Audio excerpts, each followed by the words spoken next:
హైదరాబాద్ నగరంలో విష జ్వరాలు పెరుగుతూ ఉన్నాయి. సీజనల్ వ్యాధులతోటి కూడా పెద్ద ఎత్తున ఫీవర్ ఆసుపత్రికి రోగుల తాకిడి పెరిగిందని కూడా చెప్పాలి. ఒకసారి మనం విజువల్స్లో కూడా చూడొచ్చు. ఏదైతే ఫీవర్ ఆసుపత్రికి ఉదయం పూట మాత్రం భారీ ఎత్తున రోగులు వస్తూ ఉన్నారు. ట్రీట్మెంట్ కోసం వస్తున్నటువంటి సందర్భం కూడా మనకు కనిపిస్తూ ఉంది. దాంతోపాటుగా డెంగ్యూ వ్యాధి కూడా పెరుగుతున్నట్టు అధికారులే చెప్తున్నటువంటి సందర్భం కూడా మనకు కనిపిస్తూ ఉంది. ప్రధానంగా వర్షాకాలం వర్షాలు పడటంతో కూడా కొంత నగరంలో ఏదైతే విష జ్వరాలు పెరుగుతున్నాయి అనేది కూడా మనం చెప్పాలి. ప్రధానంగా దోమల బారిన పడి మాత్రం కొంత జ్వరాలు ఎక్కువగా నమోదవుతున్నట్టు కూడా తెలుస్తూ ఉంది. దీనికి సంబంధించి కూడా ఫీవర్ ఆసుపత్రిలో ఇప్పటికే పెద్ద ఎత్తున వైద్యం కోసం వస్తున్నటువంటి సందర్భం కూడా మనకు కనిపిస్తూ ఉంది. ఒకసారి మనము విజువల్స్లో కూడా చూడొచ్చు. ఒకసారి మనం ఫీవర్ ఆసుపత్రి లోపలికి వెళ్ళి కూడా మనం పరిశీలించే ప్రయత్నం చేద్దాం. పెద్ద ఎత్తున రోగులు ఫీవర్ ఆసుపత్రికి వస్తున్నటువంటి సందర్భం కూడా మనకు కనిపిస్తుంది. నగరంలోని ఏ ఆసుపత్రి చూసినా కూడా మనకు ఈ విధంగానే కనిపిస్తూ ఉంది. రోగులతో కిటకిటలాడుతున్నటువంటి సందర్భం కూడా మనకు కనిపిస్తోంది. ఉదయం 9-8 గంటల ప్రాంతంలో ఫీవర్ ఆసుపత్రిలో ఓపీ నమోదవుతూ ఉంటుంది. ఈ ఓపీలో చూపించుకోవడానికి కూడా పెద్ద ఎత్తున చెకప్స్కి వస్తూ ఉన్నారు. మనము చూడొచ్చు ఓపీ లైన్ కూడా చాలా పెద్దగా ఉన్నటువంటి సందర్భం కూడా మనకు కనిపిస్తూ ఉంది. కానీ డాక్టర్ల కొరత కూడా ఉన్నట్టు చెప్తా ఉన్నారు. పెద్ద ఎత్తున రోగులు మాత్రం ఫీవర్ ఆసుపత్రికి వస్తున్నటువంటి జ్వరాలతోటి ఎక్కువగా వస్తున్నటువంటి సందర్భం కూడా మనకు కనిపిస్తూ ఉంది. పెద్ద ఎత్తున రోగుల తాకిడి పెరిగింది అనేది కూడా చెప్పాలి. ఇందాక మనం విజువల్స్లో కూడా చూసాం. ప్రజెంట్ మనతో పాటు మాట్లాడడానికి ఫీవర్ ఆసుపత్రి సూపరింటెండెంట్ ముసా ఖాన్ గారు మనతో పాటు ఉన్నారు. వారితో మాట్లాడించే ప్రయత్నం చేద్దాం. సార్ చెప్పండి, ప్రజెంట్ ఫీవర్ ఆసుపత్రిలో ఎంత ఓపీ నమోదవుతా ఉంది, ఎక్కువగా ఏ కేసెస్ నమోదవుతా ఉన్నాయి? ప్రజెంట్గా ఇప్పుడు యావరేజ్గా 400 దాకా వస్తున్నారు. తర్వాత ఎక్కువ దీంట్లో మనకి వైరల్ ఫీవర్సే ఎక్కువ వస్తున్నాయి. తర్వాత మనకి ఓపీ ఈ నెల ఇప్పటి వరకు అయితే 8,000 to 9,000 వరకు ఓపీ కేసెస్ వచ్చినాయి. అప్రాక్సిమేట్లీ 400 వరకు ఇన్పేషెంట్స్ వచ్చినాయి.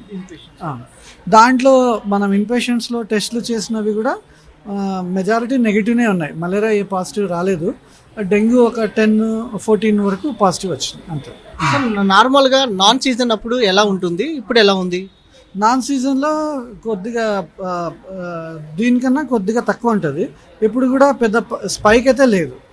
అప్పుడప్పుడు కొద్దిగా ఓపీ పెరుగుతుంది, మళ్ళీ నార్మల్ పోతుంది. ఎస్టర్డే నిన్న చూస్తే 360 ఉన్నాయి. మళ్ళీ మధ్యలో బోనాల పండుగ తర్వాత చూస్తే కొద్దిగా 600 వరకు వచ్చిండే. మళ్ళీ ఇప్పుడైతే నార్మల్గా యావరేజ్గానే కొద్దిగా ఎక్కువ వస్తున్నాయి అంతే. సార్, డెంగ్యూ కేసెస్ కూడా పెరుగుతున్నాయి అంటున్నారు. ఇంతకీ డెంగ్యూ సిమ్టమ్స్ తోటి ఎంతమంది అడ్మిట్ అవుతున్నారు? ఇక్కడ ఏమైనా అడ్మిట్ అయ్యారా? ఎంతంటే ఈ టోటల్ మంత్లో ఒక 10-11 వరకు పాజిటివ్ వచ్చినాయి. కానీ వాళ్ళ సిమ్టమ్స్ హెడేక్, ఫీవర్, కళ్ళు నొప్పి అట్లాంటి వైరల్ ఫీవర్ లాగే ప్రజెంట్ అవుతున్నాయి. మేము ఇక్కడ వచ్చిన వాళ్ళకి సస్పెక్ట్ చేసిన వాళ్ళకి ఇమీడియట్గా అడ్మిట్ చేసి టెస్ట్లకి పంపిస్తున్నాము. పాజిటివ్ వచ్చిన వాళ్ళకి కూడా ట్రీట్మెంట్ ఇస్తున్నాం. డైలీ మనం ప్లేట్లెట్ కౌంట్స్ అన్నీ చేసి దాని ప్రకారం ట్రీట్మెంట్ ఇస్తున్నాం. సార్, ప్రజెంట్ వర్షాలు కూడా పడతా ఉన్నాయి. ఎలా జాగ్రత్తగా ఉండాలి, మీరు ఏమని సూచిస్తూ ఉన్నారు? ఇప్పుడు అందరికీ తెలిసినట్టే వర్షాకాలంలో వాటర్ నిలబడడం, దాంట్లో మస్కిటోస్ బ్రీడ్ కావడం, మస్కిటోస్ వల్ల మనకు తెలుసు దోమల కాటుకి మనకి డెంగ్యూ ఫీవర్ కానీ, మలేరియా కానీ, చికెన్ గునియా కానీ ఇట్లాంటివి కొన్ని వైరల్ ఇన్ఫెక్షన్స్ వచ్చే అవకాశాలు ఎక్కువ ఉంటాయి. సో దీనికి మనము మస్కిటో బ్రీడ్ కాకుండా చూసుకోవాలి. ఇంట్లో చిన్న చిన్న ఓపెన్ వాటర్ ట్యాంక్స్ కానీ పాట్స్ కానీ ఉంటే కవర్ చేసుకోవాలి. సార్, దాంతోపాటుగా ప్రధాన ఫీవర్ హాస్పిటల్ ఎలా ఏర్పాట్లు చేశారు, మందుల అవైలబిలిటీ ఎలా ఉందంటారు? మన దగ్గర అన్ని ఇన్వెస్టిగేషన్స్, మెడిసిన్స్ అన్నీ అవైలబుల్ ఉన్నాయి సార్. ఎవరైనా ఆ సిమ్టమ్స్తో వస్తే మనం చూసి వెంటనే అడ్మిట్ చేస్తున్నాం, టెస్టులు చేస్తున్నాం, ట్రీట్మెంట్ చేస్తున్నాం సార్. మందుల అవైలబిలిటీ ఎలా ఉందంటారు? ఓపీ పేషెంట్స్ అన్ని మందులు ఉన్నాయి సార్. మందుల ప్రాబ్లమే లేదు సార్ మనకి. సార్, మీరు కూడా చెప్పండి. మనతో పాటు మరికొంతమంది ఫీవర్ ఆసుపత్రి వైద్యులు ఉన్నారు, వారితో కూడా మాట్లాడిద్దాం. సార్, ఇంతకీ డెంగ్యూ సిమ్టమ్స్ ఎలా ఉన్నాయి, మలేరియా సిమ్టమ్స్ ఎలా ఉంటాయి? ఈ రెండింటి కంపారిజన్లో కూడా కొంత ఏదైతే ప్రజలు డెంగ్యూ అనుకుంటారో, ఏదైనా జ్వరం రాగానే డెంగ్యూ అనుకోవడము, ఇలా కొంత అనుమానాలు ఉన్నాయి. దీనికి సంబంధించి మీరేమంటారు? అది డాక్టర్స్ వాళ్ళు చెప్పాలి. మనం ఏంటంటే ప్రికాషనరీ మెజర్స్. ఇప్పుడు ఈ సీజన్లో జనరల్గా వెక్టార్ బోర్న్ డిసీజెస్ వస్తాయి. సో వెక్టార్ బార్న్ డిసీజెస్ రాకుండా జాగ్రత్తలు తీసుకోవాలంటే మనం పర్సనల్ ప్రొటెక్షన్ అనేది మోస్ట్ ఇంపార్టెంట్. ఇప్పుడు మస్కిటో బ్రీడింగ్ అనేది అవుట్ సైడ్ ఉంటుంది, అది జిహెచ్ఎంసీ కంట్రోల్లో ఉంటుంది. కానీ మనం పర్సనల్ ప్రొటెక్షన్ మస్కిటో నెట్స్ వాడటం, మస్కిటో రెపెలెంట్స్ వాడటం, తర్వాత ఫుల్ హ్యాండ్స్ వాడటం, ఇటువంటి మస్కిటో రెపెలెంట్స్ వలన వెక్టర్ బార్న్ డిసీజెస్ రాకుండా ఉంటాయి. మరి అదేవిధంగా ఈ రైనీ సీజన్ రాగానే వాటర్ పొల్యూట్ అవుతుంటుంది, ఫుడ్ కంటామినేట్ అవుతుంటుంది.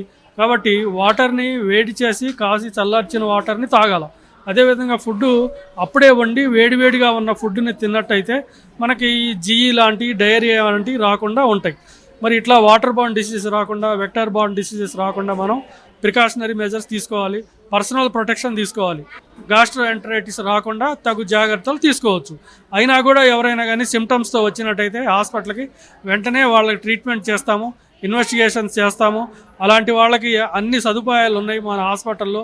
డాక్టర్స్ సఫిషియెంట్స్ ఉన్నారు, మెడిసిన్స్ సఫిషియెంట్స్ ఉన్నాయి, ల్యాబ్లో టెస్టులు కూడా సఫిషియెంట్స్ ఉన్నాయి.